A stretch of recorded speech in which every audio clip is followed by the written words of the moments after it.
So it's set up as playing a 5-3-2 formation, which I think I would probably end up changing to a 4-4-2 formation. Okay, so the team has been sorted out here. Proper Brexit football. This is 4-4-2, two banks of four.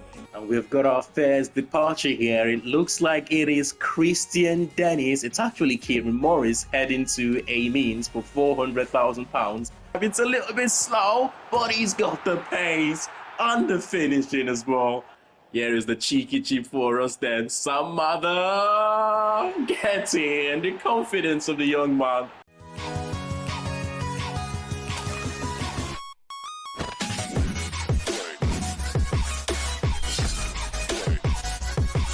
Welcome back to episode number 2 of our Tranmere Rovers career mode. We've got a few games to run through in this episode. We've also got the rest of the summer transfer window. Our first transfer window here with Tranmere Rovers. Yet to make any signings, but that will definitely change in this episode. I'm looking to bring in at least two signings to help improve the team. But we've got 3 games there before the deadline day and maybe 2 or 3 games after the transfer deadline day. Let's see what happens. In the meantime, we've got a couple of transfer offers for key players to this team right now. Hendry, I should say, the first one, which I'm definitely going to decline. I don't want to let him go. We've also got here Harvey Saunders. I'm considering this one. We can get up to 360k for him potentially. We're looking to bring in a striker, but here is the issue. He's the only striker with pace in this team right now.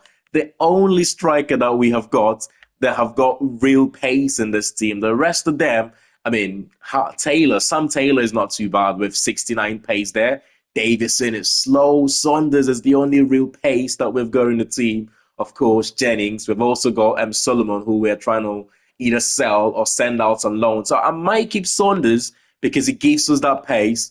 Maybe let go of Solomon and send out Taylor on loan and then bring in one more striker. The other position that we're looking to strengthen is the left back position. If we bring in a left back, we could sell Connor Wood, or we could just send Zach Bradshaw back to Lincoln, terminate that loan and save a little bit on his wages, but we will see what happens. Straight into our first game of the episode here, away from home against a Grimsby Town side that lost their first game this season. So confidence-wise, we are in a much better position than them. Come on, the Rovers. Grimsby Town might have lost their first game this season, but I tell you what, they are a good side, sitting outside of the playoffs places right now in real life. Danny Rose as well, one of their big players this season, one of the top scorers in the division. Certainly a player to watch out for, isn't he? Danny Rose. He's had a couple of touches already in this game that is making me nervous, but Thompson, a little bit of space to go out wide. He's played a good ball to Wilson. Always made the run behind the defence. But big save on the near post from our number one. Jose Lucha Chelsea on a free. That's a good signing for them. Henry now to Wood. Wood to Davison. We're going to have to find a way to be a little bit more creative. And Saunders has made a good run. Trying to find the far corner. We're struggling to create chances, aren't we? We're struggling to create clear-cut opportunities. Oh, Patrick with the header. It's a good save. Oh, it's looking like one of those 0-0 games again here. Although Davison, other ideas, cuts inside to his right foot. Oh, I've just run out of space there. As soon as we cut inside, I should have just gone for the shot. But trying to be a little bit more clever, of course. It's gone against us. Not too many opportunities in this game. There's been shots on targets a lot more than our previous games, which is a positive at least. But in terms of that clear-cut opportunities, it's not going our way right now. No, that's it. That's it. It's a 0-0. Another one for us this season. Sunderland 0-0. And we went to penalties. We went on to win that game. This is actually our first 0-0 in the league and our second draw following the 1-0 draw at the first game. Hell, they have got a good striker, haven't they? Lyle Taylor looks like is the man that could be leading the line for top of the league, Colchester. They have won their opening 3 games this season. That's one position we're struggling, isn't it? Up front, we're struggling to score goals. And to be fair, you can't just blame the strikers. We're struggling to create chances as well. but we will bring in a striker. I'm just waiting to move out one or two strikers that we have at the moment, just because it's a little bit too bloated in that area, and it makes no sense, signing a new striker when we have a lot of players there right now. But as soon as we can move out someone, we will definitely be replacing them. But come on, let's get into this one. So far this season, we've tried to create chances by getting the ball out wide and putting crosses into the box, and also to try and combine or combination play with our two strikers. And Payne has scored a hat-trick in his last game, so that is a player to watch out for going into this one. But it's not worked out yet. We're still getting to know the team, so the goals will come. I'm fairly confident the goals will come, but at the moment, we're struggling to create chances, which it's a shame. They've got Davide up front, is it, or Tavide up front? It's not Lyle Taylor as I thought it was going to be. So maybe that's good news for us. Lyle Taylor though is on the bench for this one. He might come on to make the difference for them. I mean, who knows? In a game like this, to have a striker like Lyle Taylor on the bench, it's a good cross to the far post, but dealt with only to Scully trying to find Payne. It looked like we won possession there for the second. I don't know how we lost it. Straight back to them. Out wide to Hunt. No meaningful chance created so far. Hunt and Anderson combining on that right-hand side. Little pull back to Payne, who scored a hat-trick in his last game. It's off target. The best opportunity of the game so far. Come on, Garrett out wide to Hawks. You create something from that side. Oh, it's a big tackle, and he's got himself injured. I hope it's not too serious. I think Garrett's going to get himself a yellow card here as well for a pretty terrible tackle earlier on. But I hope it's not too serious for Hawks on that right-hand side. I mean, we haven't got too many options on the bench. We've got Mather on the bench, don't get me wrong. But if we lose a player like Hawks, oh, what a cross into the box. Saunders attacking that one. And yet again, we can't score from these crosses. We must have put in about 30 to 40 crosses in all our games so far. We just need that striker. We just need that target man up front who is going to combine well, effectively for us, and who is going to win those headers. At the moment, it's just not working. I'm going to stick to it, though. I'm going to stick to the 4-4-2. I'm going to stick to the way we're trying to play. I think the goals will come. We just need to get used to this team a little bit more. But at the moment, I've got to say, it's very, very frustrating. It's only 5 days. There's nothing to panic. I thought that would have been our first long-term injury for the season, but it's only a knock, a bruised elbow. We should have an outgoing here before our Carabao Cup game against Leicester, and I think it's Taylor who is heading out on loan. Yeah, it is Sam Taylor heading out on loan to Stevenage, and that means we can now go on to bring a striker. Go on, let's play one more game here before we make any signings. Our first Premier League opponents in the Carabao Cup. It is Leicester City at the King Power Stadium, sticking with the 4-4-2 still, and Mather starting from the left-hand side, and I'm actually playing two right-backs from the right-hand side. That's how defensive we intend to go for this game, but come on, let's get into this one. I know I said exactly the same thing in the previous round of this competition against Sunderland, but I could not care less about the Carabao Cup this season. I mean, if we win the game, perfect. But the only way we will win this game is if it goes into penalties again. I don't see us creating any chance against a Premier League side. Vestergaard and Fage are the two centre-backs there. James Justin is in there. We're going to need Murphy, our goalkeeper, who is 42 years of age. What he lacks in quality, he makes up for that in experience. We're going to need all of his experience again in a game like this. Let's not forget the hero in our game against Sunderland, making a penalty save for us, and Mathers with a cheeky chip to win it for us at the end. But it's a tough one.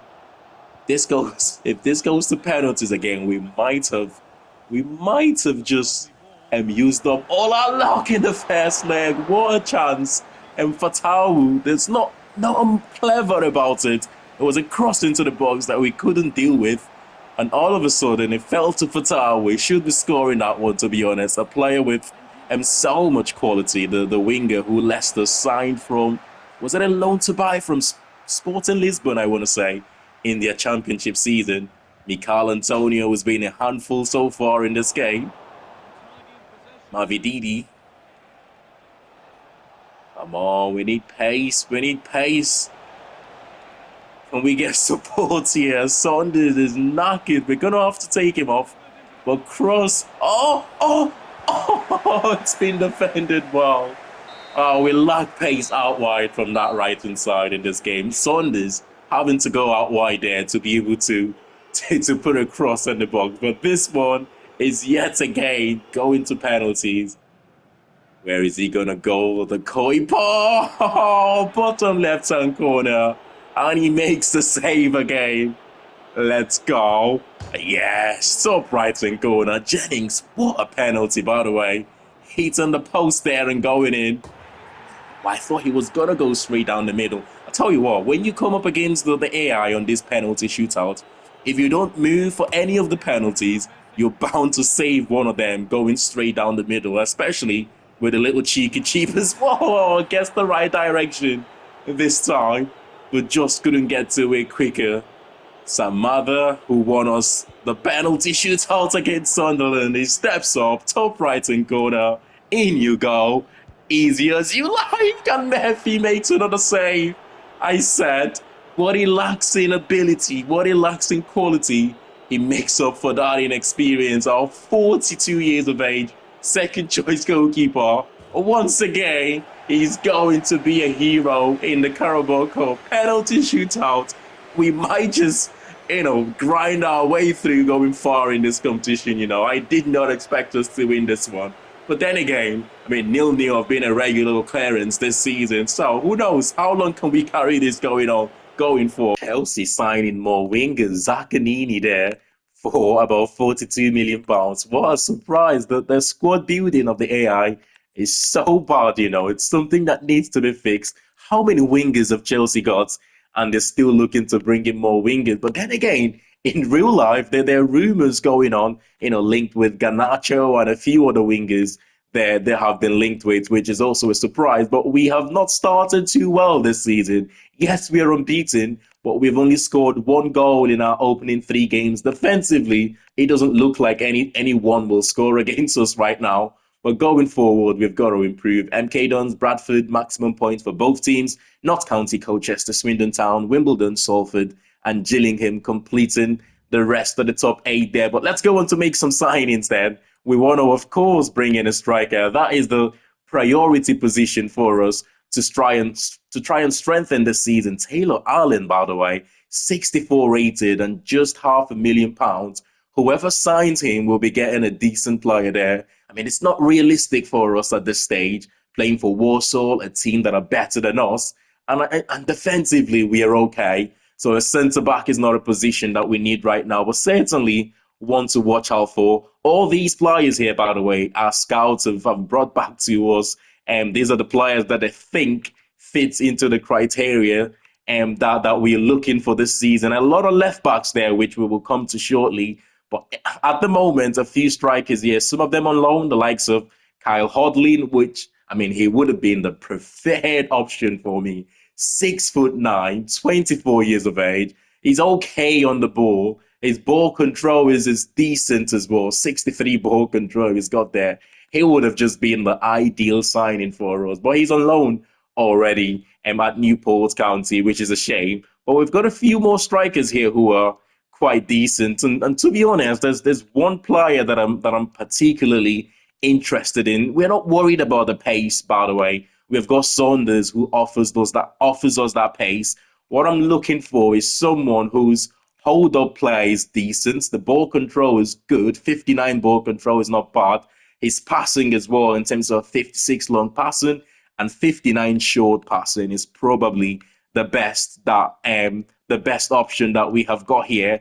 And he's 6'3". Like I said, the pace is not important at the moment. We're looking for someone that will drop deep, link up the play, make the late runs into the box, and win some headers for us. And being 6'3", good on the ball, the jumping is good, the strength's good, the ball control is okay, the passing is okay as well. And 63 finishing, this is certainly the man to go for. 61 rated, 24 years of age, playing in the Scottish League at the moment. I mean, it's a step down, you would say, but he doesn't play games for Kilmarnock. In the last year, for Kilmarnock, he's only played the most he's played in a game is 20 minutes. He's a player that comes in for them 5, 10 minutes to see off games. He's not a starter, definitely. So this is a realistic signing, and it makes sense to go for this one. 400k market value. Let's get this sorted. They are having absolutely none of it here. We're going to end up paying more than his market value of 400k. Well done, Kilmarnock. I'm going to have to pay that. Otherwise, we will not be able to sign him. But wages shouldn't be a problem. I can't believe we've paid more than his market value there. And by the way, wages is something that's going to be so important throughout the say 5.5k a week. Our highest paid player at the moment is on 8k a week. A few players on 8k a week actually, which is ridiculous considering the highest paid player for Tranmere Rovers in real life is on about 2.5k a week. So that's something that needs to be fixed in this game, the wages. But we can't complain. For 5.6 thousand pounds a week, we get our first signing here. It is Innis Cameron signing from Kilmarnock.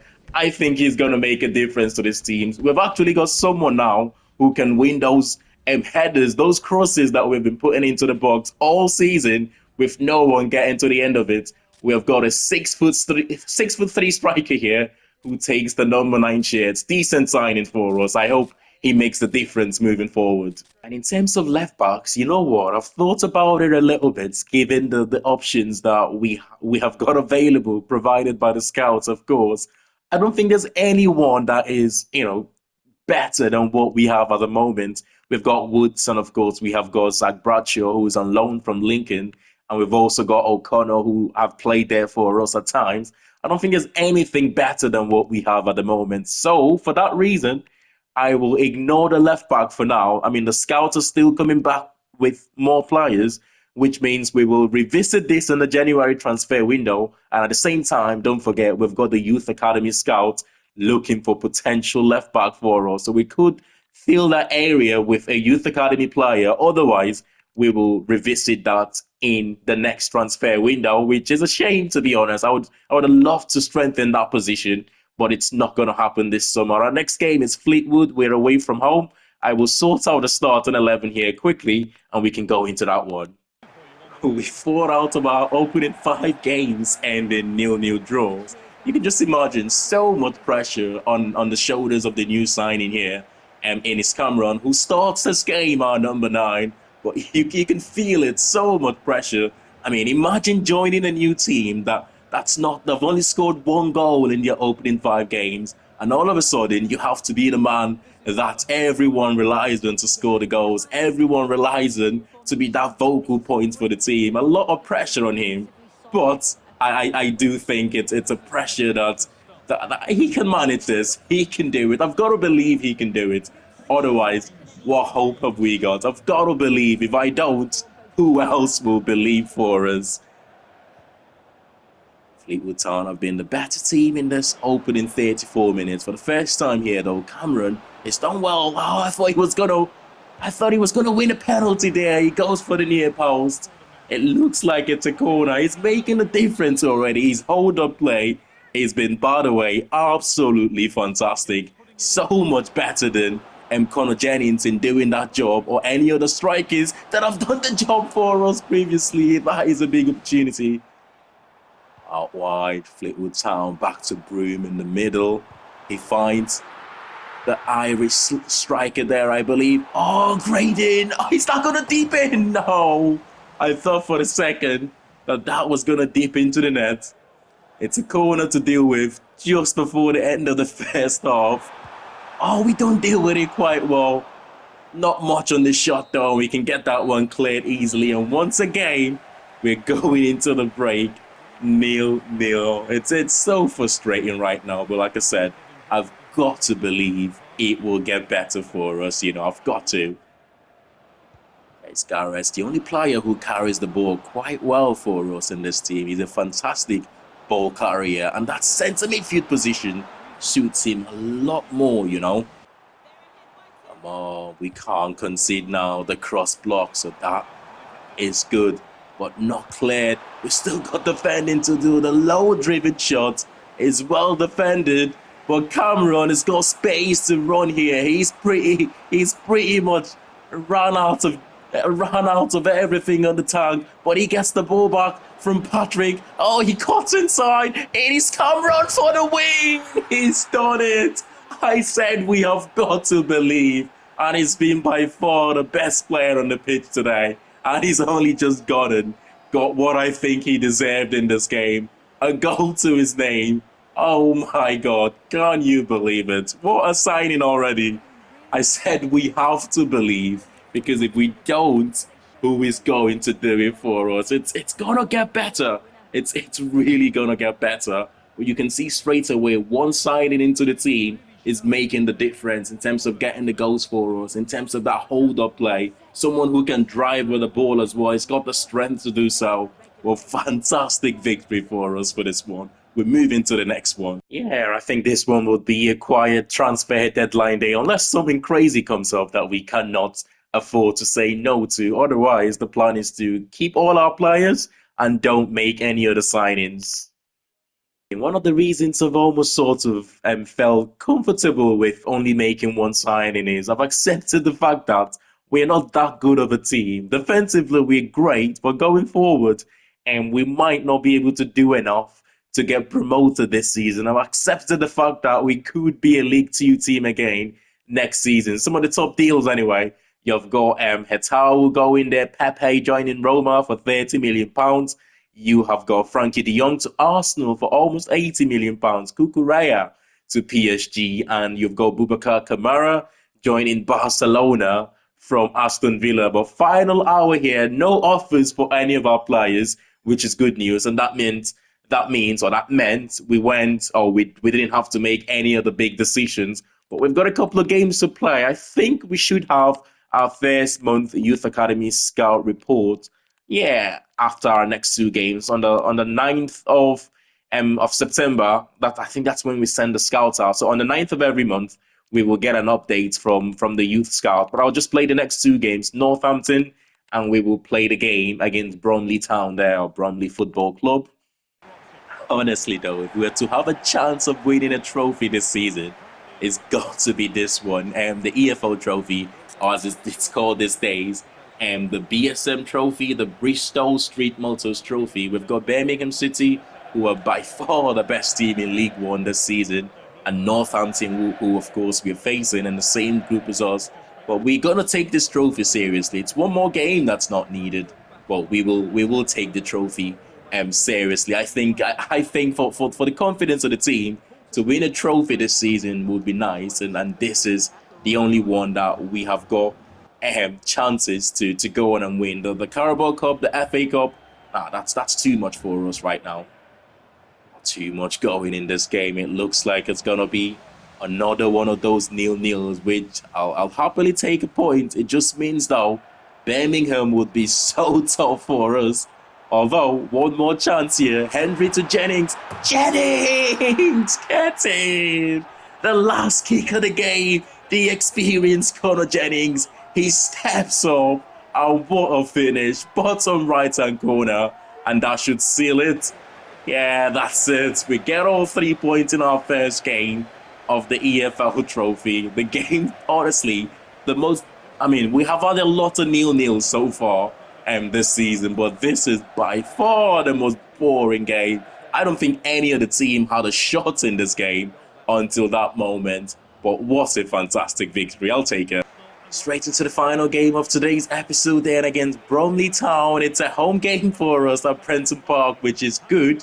And we need to carry that momentum going now. Back-to-back wins we've had for the first time this season. Can we make it 3 from 3? Of course, one of those wins coming in the BSM, the EFL trophy, if you want to call it that.